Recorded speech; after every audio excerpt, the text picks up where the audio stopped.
ద్రవ్యాల రహిత ఆంధ్రప్రదేశ్ మత్తు రహిత సమాజంపై అవగాహన సదస్సు కార్యక్రమంలో భాగంగా పట్టణ పోలీస్ వారు గౌరవనీయులు పి రామకృష్ణ సిఐ మరియు పురపాలక సంఘం శానిటరీ ఇన్స్పెక్టర్ ఎల్ బాలకృష్ణ ఆధ్వర్యంలో మాదక ద్రవ్యాల వల్ల కలిగే నష్టాల గురించి పారిశుద్ధ్య కార్మికులకు పి రామకృష్ణ ప్రసంగించారు.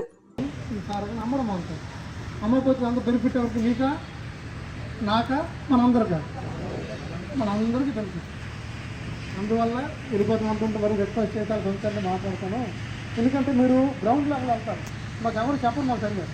ఎవరో మేము బతిమాలి ఎవరో మనుషులు చెప్పాలని దగ్గర వెళ్తారు. కానీ మీకు అందరూ అవసరం మీరు ఇస్తారు. ఎందుకంటే మీతో పని లేని అవసరం లేని ఎవరు అందరికీ అవసరం లేదంటే మీ అవసరం అందరికీ ఉంటుంది. కాబట్టి మీరు అందరూ కొంచెం తెచ్చుకుంటే మన కాలూరులో పూర్తిగా గంజాయి అనేది లేకుండా మనకి